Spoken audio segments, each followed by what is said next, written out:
নমস্কার, সকল ভক্ত বন্ধুদের সাদর আহ্বান জানাই শ্রীরামকৃষ্ণ পাঠচক্রে। শ্রীরামকৃষ্ণ পাঠচক্রে আজকে আমরা দেবযান অষ্টবিংশ পর্ব শুনছি। অষ্টবিংশ পর্বে আজকে আমাদের প্রসঙ্গ হচ্ছে পুষ্প এবং যতীন, তারা এই পার্থিব জীবনের যে কদর্য কুৎসিত যে রূপটি সেটি তারা দেখবে, সেইটি আজকে আমাদের বিষয়। প্রথমেই স্ত্রীকে দেখতে পাচ্ছি, শ্রী শুভ সন্ধ্যা। আর তারপরে আমরা অবশ্য এইগুলি অতিক্রম করে এগিয়ে যাব, দেখা যাক আজকে আমরা কতটুকু শুনতে পারি। শুভ সন্ধ্যা মিনতি। শ্রী শুভ সন্ধ্যা। ঠাকুর মায়ের শ্রীচরণে সাষ্টাঙ্গ প্রণাম নিবেদন করে শ্রী গুরুদেবকে স্মরণ করে আমরা শুরু করব আজকের প্রসঙ্গ। সকল ভক্ত বন্ধুদের শুভ সন্ধ্যা জানাই। রুম্পা, বিলাসপুরের দিদি, মিনুদি, স্বপ্নাদি, শুভ সন্ধ্যা। শুভ সন্ধ্যা জয়ন্তীদি। আর তাহলে আমরা শুরু করি। আজকে আমাদের দেবযান অষ্টবিংশ পর্ব। আগামীকাল আবার আমাদের কথামৃত অনুধ্যান থাকবে। তারপর রবিবার তো দেখা হবে না সারাদিন, কিন্তু রবিবার রাত্রে ভারতীয় সময় এই রাত 9টায় আমরা একটু সমবেত হবার চেষ্টা করব। সকলকে আহ্বান জানাচ্ছি। শুভ সন্ধ্যা পূর্ণিমা, মীনা সরকার দিদি, কাবেরী, শুভ সন্ধ্যা জয়ন্তীদি, স্বপ্নাদি, শুভ সন্ধ্যা। রবিবার আমাদের এই যে অগস্ট মাসের কথাটা বলেছিলাম, যে আমাদের এই উপমহাদেশে অগস্ট মাসটা একটি বিশেষ চিহ্নিত মাস, স্বাধীনতা লাভের মাস। তো আমরা শ্রী অরবিন্দের তার যে তত্ত্ব, অতিমানস চেতনার অবতরণ, সেইটি একটু শুনব এবং চেষ্টা করব যতটা আমরা বুঝতে পারি। শুভ সন্ধ্যা রিমা, অজিত মজুমদার মহাশয়, রুমাদি, চৈতালি, শুভ সন্ধ্যা। লক্ষ্মী, লক্ষ্মী, শুভ সন্ধ্যা চৈতালি। তা সেই জন্য আমরা বেদান্ত দর্শন ফেসবুক পেজে রাত 9টায়, ভারতীয় সময় রাত 9টায় সমবেত হব।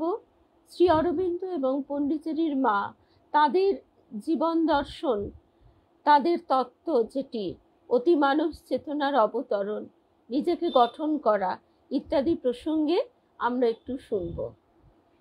আর এখন তাহলে শুরু করি। ঠাকুর মায়ের শ্রীচরণে সাষ্টাঙ্গ প্রণাম নিবেদন করে শ্রী গুরুদেবকে স্মরণ করে সকল ভক্ত বন্ধুদের শুভেচ্ছা জানিয়ে শুরু করছি।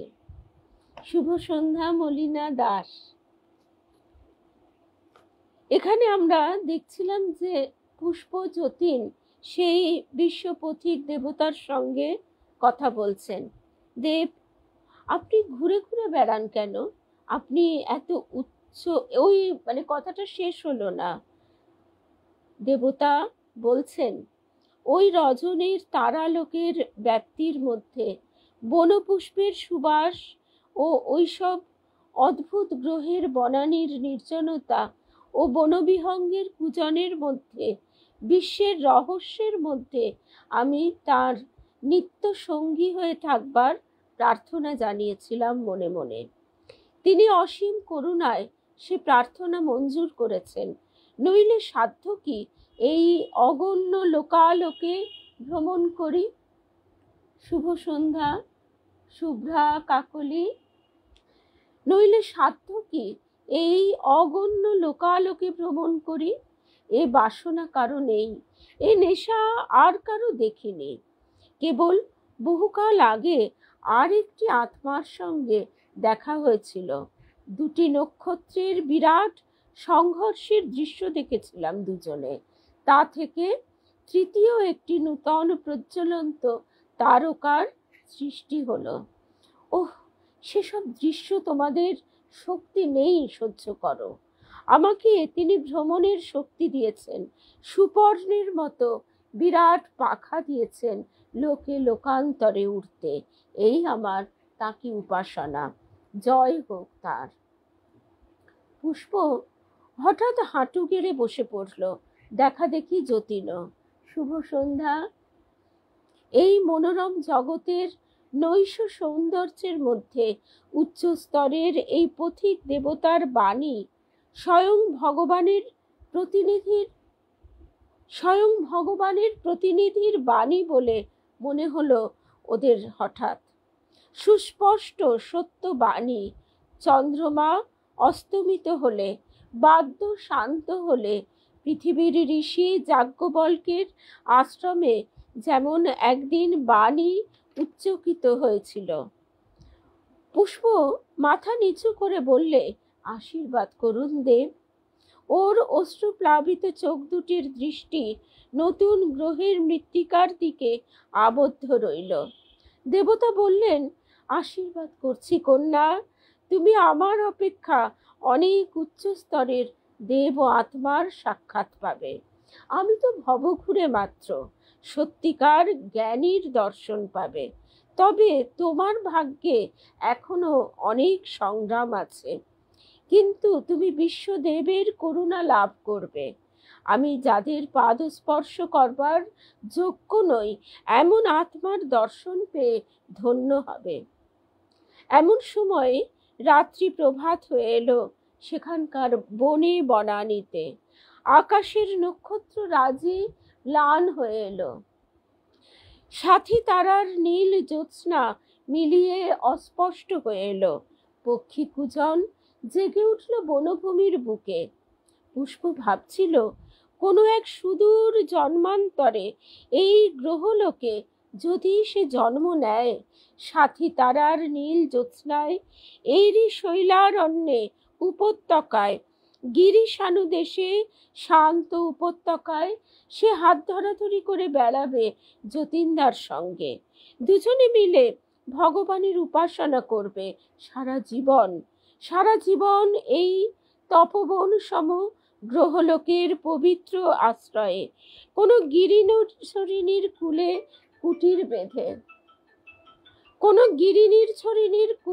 কুটির বেঁধে। জগতের বিশাল পথে ঘুরতে ঘুরতে কবে এখানে এসে হয়তো তাকে পড়তে হবে, তা কেউ জানে কি? গুল্লুর ফোন। মহাপুরুষের আশীর্বাদ বৃথা যাবে না। দেবতা বললেন, চলো, এখনই লোকে জেগে উঠবে। এরা আমাদের হয়তো দেখতে পাবে, এদের ক্ষমতা বেশি। তোমাদের তো নিশ্চয়ই দেখতে পাবে, সরে পড়ি তার আগে। ওদের বুড়ো শিবতলার ঘাটে পৌঁছে দিয়ে পথিক দেবতা পুষ্পের চোখের জলের মধ্যে অদৃশ্য হলেন। কি সুন্দরভাবে বিভূতিভূষণ বন্দ্যোপাধ্যায় এই জায়গাটি লিখেছেন। ওদের বুড়ো শিবতলার ঘাটে পৌঁছে দিয়ে পথিক দেবতা পুষ্পের চোখের জলের মধ্যে অদৃশ্য হলেন। তার অনুনয় ও অনুরোধের উত্তরে বলে গেলেন, সময়ে আবার দর্শন দেবেন। অনেক দিন পর অনল, শুভ সন্ধ্যা। শুভ সন্ধ্যা চিনুদি, রুদ্রাক্ষ, রুদ্রাণী, শুভ সন্ধ্যা।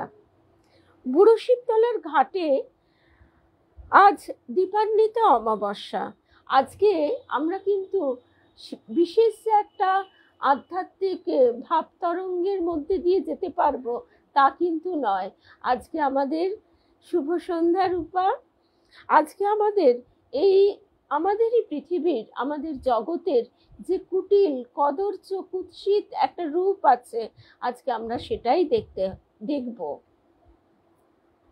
পুষ্প বললে, চলো আমরা বসি।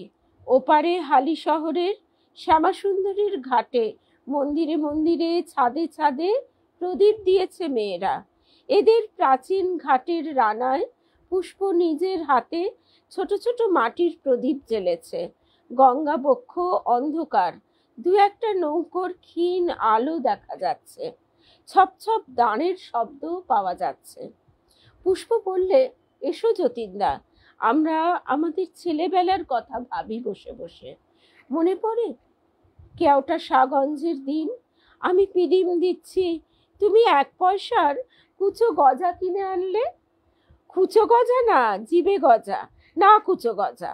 বেশ মনে আছে, ময়রা বুড়ির দোকান থেকে। নিতাইয়ের ঠাকুমা গো, মনে আছে? খুব বটতলায় দোকান ছিল। আহা, সে তো কতদিন মরে এসেছে এখানে, তাকে কখনো দেখিনি। তারপর সেদিন দুজনেই মার খেলুম বাড়ি গিয়ে। অত রাত পর্যন্ত তুমি আর আমি ঘাটে বসেছিলুম বিদিন দেওয়ার পর, মনে পড়ে যতীনদা? খুব। আমি মার খাইনি, মাসিমা তোকে মারলেন। আমি বরং উত্তরের কোঠায়। যতীন যতীন হঠাৎ খাড়া হয়ে উঠে বসল, বললে, পুষ্প, পুষ্প, আমি এক্ষুনি কলকাতায় যাব। পুষ্প বিস্মিত হয়ে বললে, কেন? তোর বৌদিদির কিছু হয়েছে, একটা আর্তনাদ শুনলাম তার গলার। দেখে আসি। পুষ্প, সত্যি বলছি, ও আমায় শান্তি দিলে না। তুই যতই চেষ্টা করিস, আমার ভাগ্য ওর সঙ্গে বাঁধা। চললুম আমি। বারে, আমিও বুঝে বসে থাকবো? দাঁড়াও।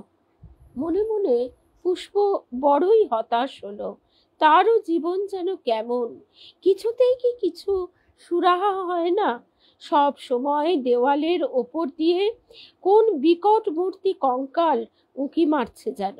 অমঙ্গল ভরা দৃষ্টিতে সব পুড়ে ছাই হয়ে যায়। এত কষ্ট করে আজ সে দীপান্বিতা অমাবস্যার সন্ধ্যাটিকে প্রাণপণে সাজালে, সব বৃথা।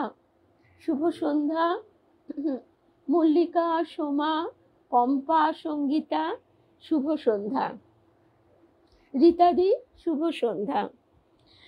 নামবার পথে পুষ্প বললে, কলকাতায় আসতে পারিনে, কষ্ট হয়। উফ, দেখেছো দেখেছো কেমন কালো কালো কুয়াশার মতো জিনিস।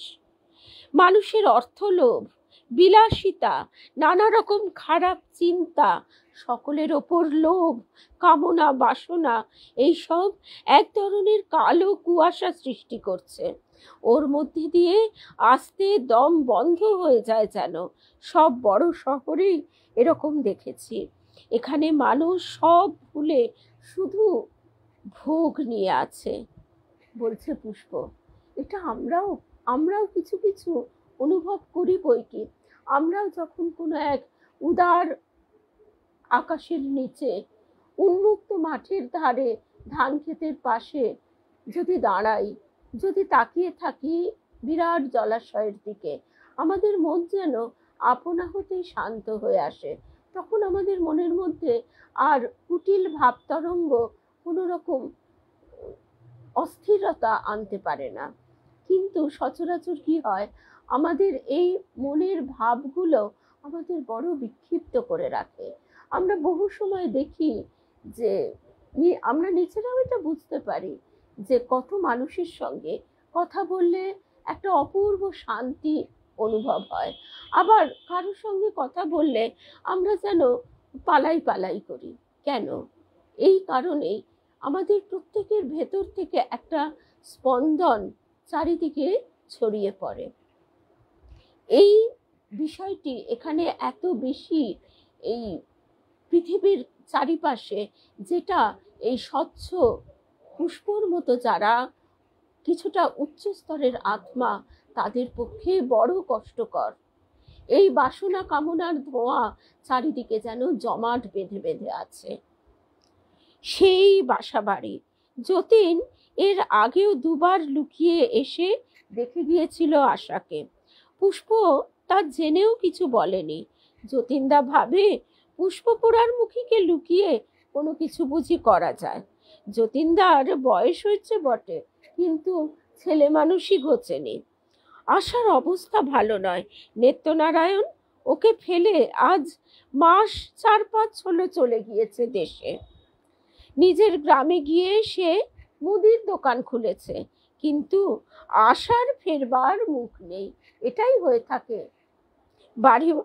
বাড়িওয়ালির দয়ায় এবং হাতের 2-1 গাছি সোনার চুড়ি বিক্রির টাকায় এতদিন যা হয় চলল। কিন্তু তার মধ্যে বাড়িওয়ালি নানা রকম উপার্জনের ইঙ্গিত করেছে, নানা রকম কুৎসিত ইঙ্গিত। এক মারোয়ারি লোহাওয়ালা তাকে দেখেছে দোতলার ছাদ থেকে। আশা যখন ওদের বাসায় দোতলার ছাদে কাপড় তুলতে গিয়েছিল, বেলঘরে না সোদপুরে তার বাগান বাড়ি, মস্ত বাগান ইত্যাদি। তাকে সদুপদেশও দিয়েছে, এই তো বয়সখানা, এই বয়সটা যে চলে যাচ্ছে গো, আর বড় জোর টেনে টুনে 2 বছর, তারপর তারপর কেউ কি ফিরে চাইবে? না বাপু, বলে মেয়ে মানুষের রূপ আর জোয়ারের জল। হ্যাঁ, দেমাগ থাকতো যদি স্বামী পুত্তর থাকতো। নিজের চেহারাটা আয়নায় দেখেছো একবার? আশা একা একা ঘরে ছেঁড়া মাদুরে শুয়ে আছে। তার মনে যে নিরাশার অন্ধকার ছেয়েছে, কোনোদিন তা ফুটে আলো বেরুবার সম্ভাবনা আছে কি? হাতের পয়সা ফুরিয়েছে, আর বড়জোর 10টা দিন। তারপর তারপর কি হবে? গভীর রাত্রি কলকাতায়। আশা এখনো ঘুমোয়নি, দুশ্চিন্তায় ঘুম নেই চোখে। যতীন আকুল হয়ে ওর শিয়রে বসে ডাকলে, আশা, আশা লক্ষ্মীটি, আশা, আমি এসেছি, আশা। পুষ্পও বসলো পাশে। পুষ্প যে ভবিষ্যৎ দেখছে, যতীন তা দেখবার শক্তি রাখে না। পুষ্প খুব দুঃখিত হলো। কর্মের অচ্ছেদ্য বন্ধনে আশা বৌদির সঙ্গে যতীনদার গাঁটছড়া বজ্র আঁটুনিতে আটা। দুঃখ হয়, কিন্তু সে জানে কিছু করবার নেই তার। সে এখানে গাড়ির পঞ্চম চক্রের মতো অনাবশ্যক। সে না থাকলেও কর্মের রথ দিব্যি চলবে। যতীন বললে, পুষ্প, আমায় সাহায্য করো, ভাবছি। কি ভাবছো? ভাবছি তোমার অদৃষ্ট যতীনদা। এখন কি হেয়ালি উচ্চারণ করবার সময় পুষ্প? হায়, সে যা বলতে চাইছে, যতীনদাকে যদি কেউ তা বুঝিয়ে দিতে পারত। যতীনদা চিরকাল তাকে ভুল বুঝে আসছে, এখনো বুঝবে তা সে জানে, কিন্তু কি করবে সে? এ তারও অদৃষ্ট লিপি। পুষ্প দুঃখিত সুরে বললে, তা বলিনি। তুমি বললে বুঝবে না আমার কথা। আশা বৌদির এ অবস্থা দেখে আমি মেয়ে মানুষ, আমার কষ্ট হচ্ছে না, তুমি বলতে চাও? কিন্তু কিন্তু কিছু সাহায্য করতে পারবো না তুমি আমি।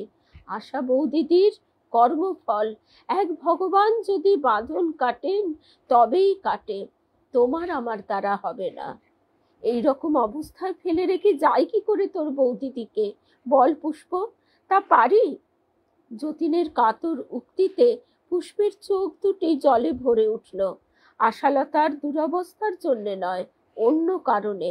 সে বললে, পৃথিবীতে থাকতে তাহলে উপকার করতে পারতে, এই অবস্থায় আমি তো কোনো উপায় দেখছি নে। আচ্ছা দেখি, একটু ভাবতে দাও।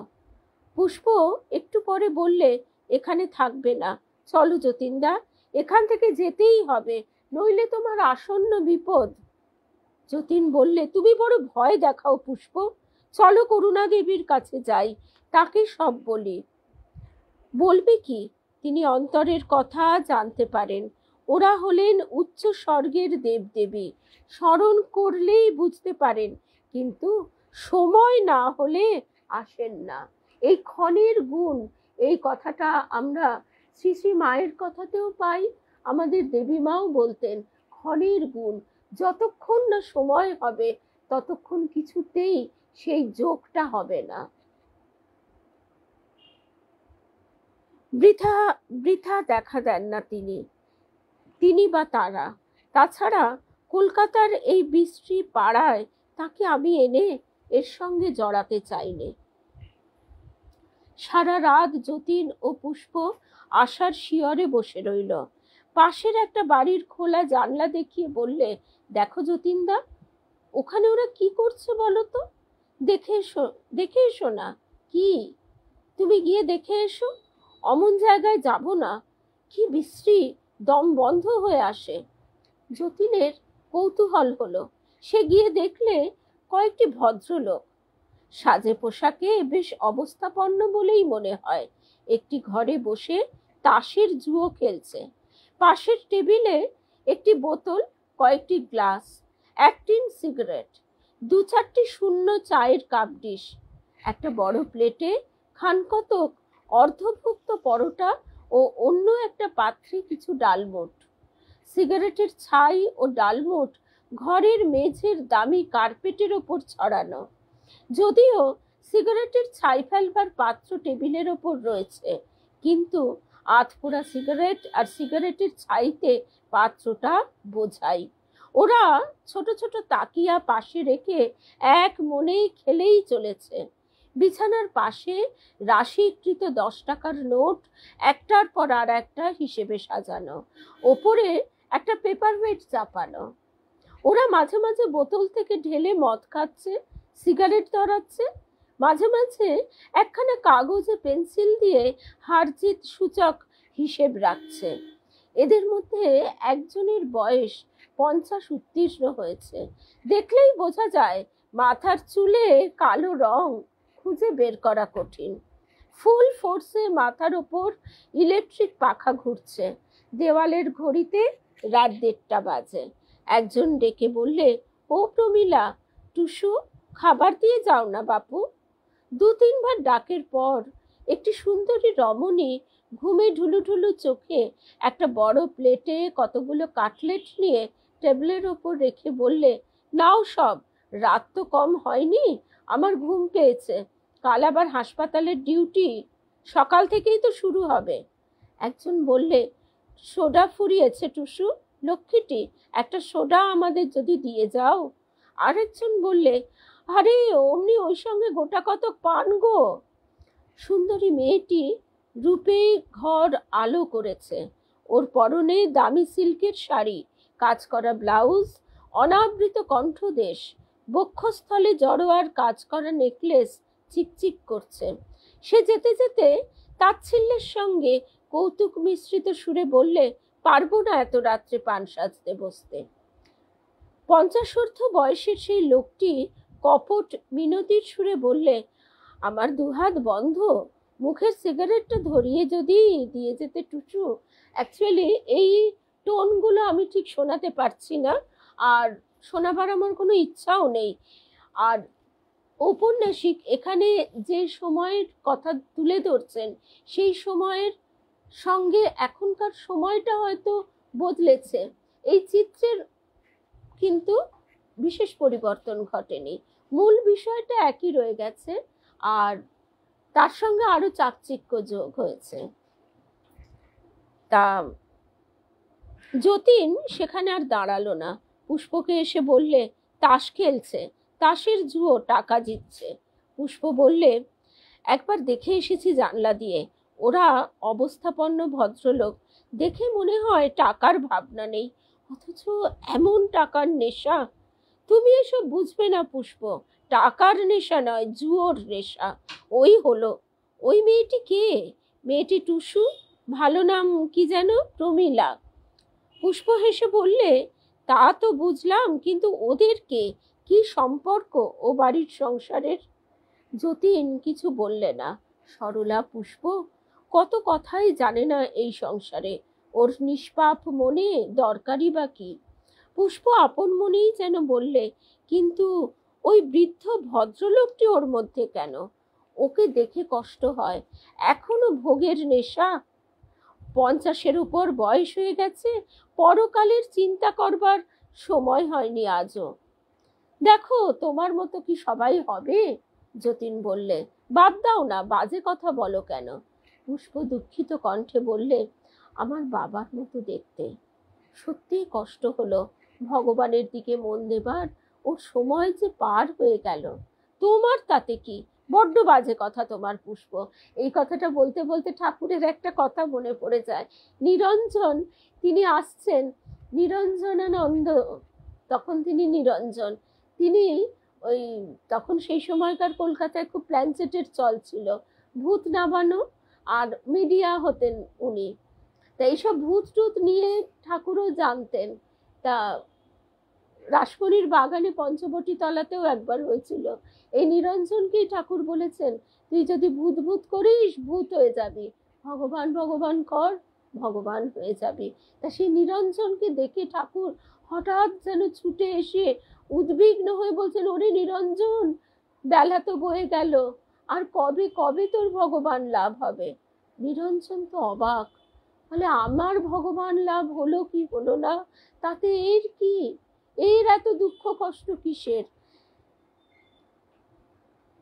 আসলে এই বিভূতিভূষণ বন্দ্যোপাধ্যায় ঠাকুরের সঙ্গে পরিচিত হয়েছিলেন, মানে ঠাকুরের সঙ্গে বলতে অবশ্যই তার প্রকট লীলার পর তাকে যেভাবে আমরা পাই এর সঙ্গে পরিচিত হয়েছিলেন।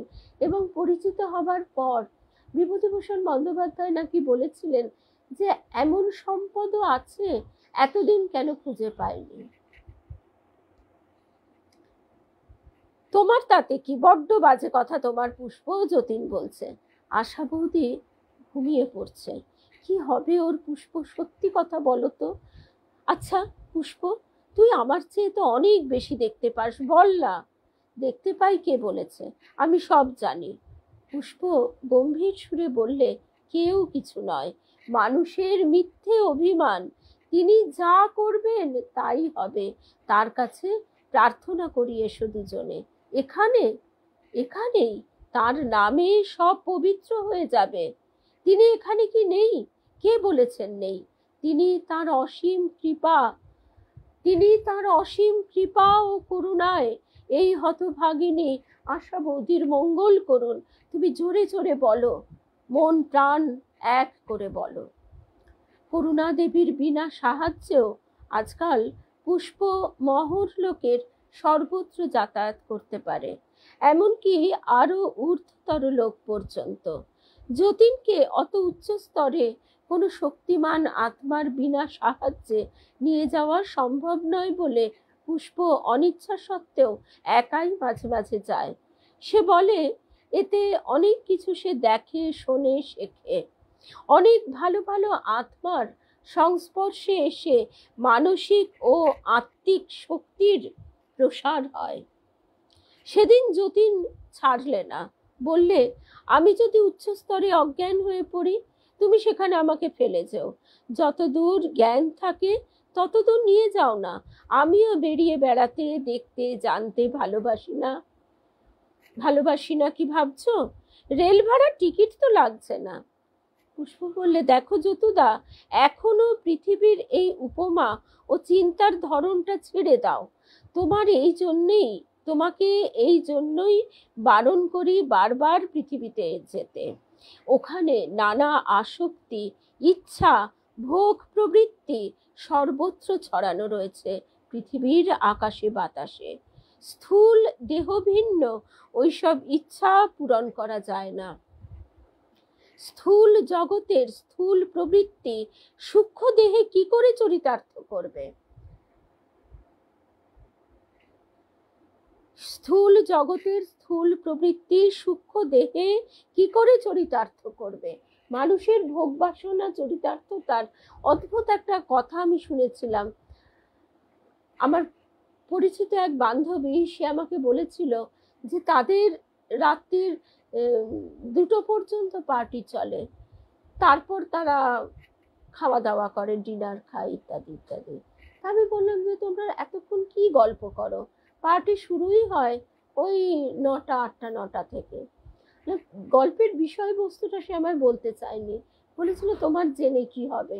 তাও কৌতূহল বশত বারবার জিজ্ঞাসা করায় সে বলেছিল যে দেখো, তারা এত আদি রসাত্মক কথা বলে, তাদের ভোগের ক্ষমতা নেই, তাদের কোনো কিছুই, তাদের ইন্দ্রিয়গুলি তাদেরকে কখনোই সাপোর্ট করে না, তারা খেতে পারে না, তারা ভোগ করতে পারে না, কিন্তু তারা এতই তাড়িত কামনা বাসনা দ্বারা যে সেই প্রসঙ্গ করে তাদের আনন্দ হয়, সেটাই তাদের বিষয়বস্তু। আমরা নিজেরাও এখন যদি আমরা নিজেদেরকে দেখি, আগে আমাদের অনেক সময় যে ধরনের বই টই পড়বার একটা ইচ্ছা হতো, এই পূজা বার্ষিকী বেরোবে, উদ্গ্রীব হয়ে থাকতাম, খবরের কাগজ পড়া, ইত্যাদি ইত্যাদি, এতদিনকার অভ্যাস। আজকে ঠাকুরের কৃপায় বহু বছর তিনি সেই বদভ্যাস থেকে মুক্ত করেছেন। এটা অনেকেই বলবেন যে এটা বদভ্যাস। বদভ্যাস সকলের ক্ষেত্রে নয়, অবশ্যই নয়, কিন্তু কেউ যদি লক্ষ্য স্থির করতে চায় তাহলে তো আর তার পক্ষে এটা খুব মানে অসুবিধাজনক একটি মানে আকর্ষণ। সেইখান থেকে তার কাছে প্রার্থনা যে তিনি যেন আমাদের এইগুলি থেকে মুক্ত করেন। কারণ এর ভেতরে শুধু আমাদের এই ভোগ বাসনা, এই মনের নানা টানাপোড়েনেরই ছবি আমরা দেখতে পাই। পুষ্প বলছেন, দেখো যতুদা, এখনো পৃথিবীর ওই উপমা ও চিন্তার ধরনটা ছেড়ে দাও।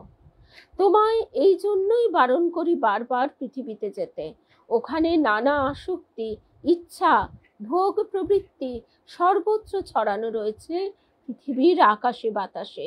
স্থূল দেহ ভিন্ন ওইসব ইচ্ছা পূরণ করা যায় না। স্থূল জগতের স্থূল প্রবৃত্তি সূক্ষ্ম দেহে কি করে চরিতার্থ করবে? ঠাকুরের একটা কথা, তুমি মাছ খাবে না তো মাছের বাজারে যাবে কেন? কাজেই ওইসব আসক্তি যেমন তোমার মনে আসন গেড়ে বসবে, তখনই তোমাকে স্থূল দেহ ধারণ করতে বাধ্য করবে। সুতরাং আবার পুনর্জন্ম। এটা যেমন সূক্ষ্ম শরীরের ক্ষেত্রে প্রযোজ্য, আমাদের ক্ষেত্রেও এইগুলি আমাদের সংস্কার হয়ে আবার চেপে থাকবে। আমরা চেষ্টা করছি শুভ সংস্কারের, অথচ এইগুলি একেবারে যেন স্টিকারের মতো গায়ে আটকে আটকে থাকবে। একদমই তাই। আজ থেকে হয়তো আর 1 মাস বাদেই তাকে পৃথিবী ছেড়ে চলে যেতে হবে। এখনো সে জমি জমা, বিষয় সম্পত্তি ইত্যাদি নিয়ে গভীর আলোচনায় মগ্ন। বটেই তো। তাতে আমার কোনো দুঃখ নেই তোমার মতো। যতীনের গলায় যেন খানিকটা বিরক্তি ঝরে পড়ে। সে আমি জানি যতুদা, সেজন্যই তো তোমার জন্য ভয় হয়। চলো তোমাকে মহর লোকে নিয়ে যাই। আসলে এটাই হয়, আমরা চাই না, আমরা এখানেই সেই চক্রাকারে ঘুরপাক খেতে চাই।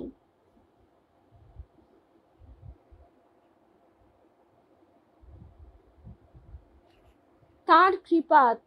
এবং আজকে দেখো শ্যামলী, এই যে মানে তোমার কথা একটুখানি বলেই ফেলছি, প্রভু নিত্যানন্দের বংশের রক্ত তোমার শরীরে প্রবাহিত হচ্ছে, সুতরাং সেই সংস্কার তো থাকতেই হবে। আর ঠাকুর তো স্বয়ং বলেছেন, খর্দার শ্যাম সুন্দর তিনি জীবন্ত, তিনি ভক্তের সঙ্গে এখনো কথা বলেন, আজও বলেন। তাই এইভাবে তিনি যেন আমাদের সত্যি টেনে নেন, সে আমি জানি।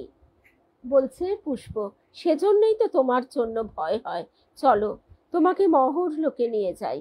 ওরা বোম পথে অনেক ঊর্ধ্বে এমন এক স্থানে এলো যেখানে উচ্চ লোকের জ্যোতির্ময় অধিবাসীদের যাতায়াতের পথ। এই পথের কথাও দেবীমার কাছে, গুরুদেবের কাছে শুনেছি। তারপরেই এবং বাবাজি মহারাজের কথা যখন আমরা কিছু কিছু শুনেছি, শ্যামাচরণ লাহিড়ির কথা, তখনও এই উচ্চ লোকের জ্যোতির্ময় অধিবাসীদের যাতায়াতের পথের কথা আমরা শুনেছি। তারপরেই এক অদ্ভুত সুন্দর দেশ, অতি চমৎকার বন পর্বতের মেলা, বনকুসুমের অজস্রতা, অথচ এখানে কোনো অধিবাসী নেই। অনেক দূর গিয়ে একটা নীল হ্রদ, চারিদিক পাহাড়ে ঘেরা। পুষ্প বললে, চলো যতুদা, ওই হ্রদের ধারে বনের মধ্যে একটি গ্রাম আছে। অনেক জ্ঞানী মেয়ে পুরুষ একসঙ্গে বাস করেন, তোমায় দেখিয়ে আনি। বনবীথির অন্তরালে শুভ্র স্ফটিক সদৃশ কোনো উপাদানে তৈরি একটি বাড়ি, দেখতে অনেকটা গ্রিক মন্দিরের মতো। এই যে স্ফটিক সদৃশ, এই যে কথাটা, এই কথাটাও দেবীমা বলতেন। এক অপূর্ব সুন্দর উদ্যানের মধ্যে দিয়ে পথ, এবং সেই পথ ধরে দেবীমা চলেছেন। দেবীমা বলছেন, সে সৌন্দর্য বর্ণনা করব সে শক্তি আমার নেই, সে ভাষাও আমার জানা নেই। এমনকি পৃথিবীর এমন কিছু নেই যার সঙ্গে আমি তুলনা করে তোমাদের বলতে পারি। দেখো, আমি তোমাদের বলতে তো চাই, কিন্তু বলতে পারি না, কে যেন ভেতর থেকে আটকে দেয়। এই কথাটা দেবীমার কাছে আমি 2-3 বার শুনেছি। এবং বলছেন সেখানে গিয়ে ঠাকুর বসে আছেন, সে বিরাট তার দেহ, আর মানে এখন ভাবলে মানে ভাবলে কষ্ট হয় যে তখন হাঁ করে শুনেছি, হাঁ মানে একেবারে স্পেল বাউন্ড বললেও বোধহয় বলা যায় না, মানে একেবারে ওই বিস্ময়ের চূড়ান্ত সীমায়। কিন্তু আজকে যেভাবে বুঝবার আগ্রহ, জানবার কৌতূহল, সেটা কিন্তু তখন সেভাবে হয়নি। হ্রদের নীল জলের এক প্রান্তে কুসুমিত লতা বেষ্টিত এই সুন্দর গৃহটি যতীনের এত ভালো লাগলো। সেদিন মানে কিছুদিন আগে শারদেশ্বরী আশ্রমের মায়েরা বলছিলেন একই কথা, যে বইতে কটা কথা লেখা থাকে, কেন থাকে না বলো তো? লোকে বিশ্বাস করবে না, লোকে আমাদেরই এসে চেপে ধরবে। সেই জন্য যখন বই প্রকাশ করা হয় অনেক ভাবনা চিন্তা করে কতটুকু প্রকাশিত করা সম্ভব, কতটুকু লোকের কাছে তুলে ধরা যায়, সেটি আমরা বারবার তার কাছে প্রার্থনা রাখি। কারণ সাধারণ মানুষ, ওই কুয়োর ব্যাঙ, সে ঠ্যাংটা এদিক থেকে ওদিক নিয়ে বলবে তোর সাগরেই এত বড়, তখন সমুদ্রের ব্যাঙ সে কি করবে? সে চুপ করে থাকতে বাধ্য হয়। এমন সুন্দর পরিবেশ আর্টিস্টের কল্পনা ছাড়া যতীন অন্তত পৃথিবীতে কোথাও দেখেনি। আপন মনেই সে বলে উঠল, কি সুন্দর! একজন সৌম্য মূর্তি পুরুষ ঘরের মধ্যে বসে, কিন্তু ঘরের আসবাবপত্র সবই অপরিচিত ধরনের। পৃথিবীতে ব্যবহৃত কোনো আসবাব সে ঘরে যতীন দেখলে না। লোকটিকে দেখেই মনে হলো অনেক উচ্চ অবস্থার আত্মা ইনি। ওদের অভ্যর্থনা করে বসিয়ে তিনি বললেন, তোমরা কোথা থেকে আসছো? হঠাৎ একটা কথা মনে পড়ে গেল, আমাদের বাড়িতে কত বোঝা, আমিও কত বোঝা তৈরি করে রেখেছি। হ্যাঁ, তারপর যারা পণ্ডিত তাদের বাড়িতে আবার বইয়ের বিরাট বোঝা, বই, বাড়ি পুরো সারা ঘরের দেওয়াল হচ্ছে র্যাক, এবং সেখানে ঠাসা বই। আর ঠাকুর, সেটাও আবার জানিয়ে দিলেন এক নারীর মুখে, বৃন্দেজি, সমাজে সে নিরক্ষর মুখ্য মেয়ে মানুষ নামে পরিচিত। সে আবার সেই অত পাশ করা, সে যুগের মাস্টার মশাই একেবারে সব পাস দিয়ে দিয়েছে, তাকে বলছেন, তিনি ঠিক তার মতো করেই বলছেন, আচ্ছা উনি অনেক বই টই পড়েন না? তখন বৃন্দেজি বলছে, আর বই সব ওনার মুখে। অর্থাৎ আমরা অন্তরে যতটা নিতে পারবো ততটাই থাকবে, বইয়ের কথা নয়। মানে বই তো বোঝা, গ্রন্থি তো গাঁট, গ্রন্থ তো গ্রন্থি, গাঁট। সুতরাং আমরা যতটা নিজেদের ভিতরে আত্মীকরণ করতে পারবো ততটাই আমাদের সংস্কার। যতীন বললে, ভূবর লোকের সপ্তম স্তর থেকে। তিনি বিস্মিত হয়ে বললেন, না, তা কেমন করে হবে? তাহলে তো আমাদের এই জনপদ, এই ঘর বাড়ি বা আমাকে কিছুই দেখতে পেতে না। নিশ্চয়ই তোমরা উচ্চতর স্তরের অধিবাসী। যতীন বললে, এটা কোন লোক? মহর লোকের প্রথম স্তর।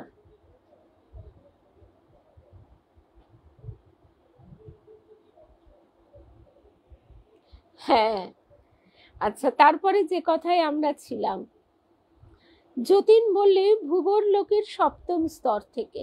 তিনি বিস্মিত হয়ে বললেন, না, তা কেমন করে হবে? তাহলে তো আমাদের এই জনপদ, এই ঘর বাড়ি বা আমাকে কিছুই দেখতে পেতে না। নিশ্চয়ই তোমরা উচ্চতর স্তরের অধিবাসী। যতীন বললে, এটা কোন লোক? মহর লোকের প্রথম স্তর। আচ্ছা, এই স্তরগুলি কিন্তু ওই এক একটা ডাইমেনশন। এখানে আমরা পৃথিবীতে বসে এটা কিছুতেই বুঝতে পারবো না। একটা ব্লু হোয়েল কি একটা অক্টোপাস কি সমুদ্রের তলা, এটা যেমন একটা কুয়োর ব্যাঙের পক্ষে ধারণা করা অসম্ভব, তার কিছুতেই বোধে কুলোবে না, এটাও তাই। তবু আমরা যত এই বিষয়টি পড়বার, বুঝবার, শোনবার, চিন্তা করবার, সর্বোপরি চিন্তা করবার চেষ্টা করব, তত আমাদের কাছে বিষয়টি পরিস্ফুট হবে। মহর লোকের প্রথম স্তর।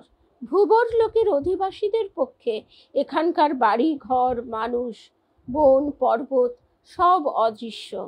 আমার অবস্থার আত্মা না হলে আমার এই গৃহে আমাকে তো পাবেই না। মহরলোক কোনো একটা স্থানও বটে, এই কথাটাই এবার বলে দিচ্ছেন তিনি। মহরলোক কোনো একটা স্থানও বটে, বিশেষ একটা অবস্থাও বটে। যেমন আমরা জ্ঞানগঞ্জের কথা শুনে থাকি, স্থান ও অবস্থার একত্র যোগ না ঘটলে এই লোকে চৈতন্য জাগরিতই হবে না। যে তা নয়, তোমাদের মধ্যে একজন কেউ উচ্চ অবস্থা প্রাপ্ত হয়েছ, নইলে এখানে আসতে পারতে না। সে এই মেয়েটি দেব, আমি নই। পুরুষটি হেসে বললেন, আমিও তা অনুমান করেছি। পুষ্প সলজ্জ প্রতিবাদের সুরে বললে, আমি কি বা ওর জন্যেই। যতীন বিনীতভাবে জিজ্ঞাসা করলে, আপনি পৃথিবী চেনেন তো স্যার? আসলে বারবার বিভূতিভূষণ দেখিয়ে দিচ্ছেন যে তার এই যে পৃথিবীর যে ভাবটা, সেটা থেকে যতীন কিছুতেই মুক্ত হতে পারছে না। আমি 2500 বছর পূর্বে পৃথিবীর অধিবাসী ছিলাম। সেই আমার শেষ জন্ম। সেবার ছিলাম গ্রিসে। আমরা ঠাকুর মায়ের কথায় বারবার এই শেষ জন্ম কথাটি পাই। একদিন আমরা স্বামী চেতনানন্দজি মহারাজের এই শেষ জন্ম প্রবন্ধটি শুনব। সেখানেও খুব পরিষ্কার করে বোঝা যায় তা নয়। সেবার ছিলাম গ্রিসে। তার পূর্বে 2 জন্ম ভারতবর্ষে ও 1 জন্ম সুপ্রাচীন মিশরে কাটাই।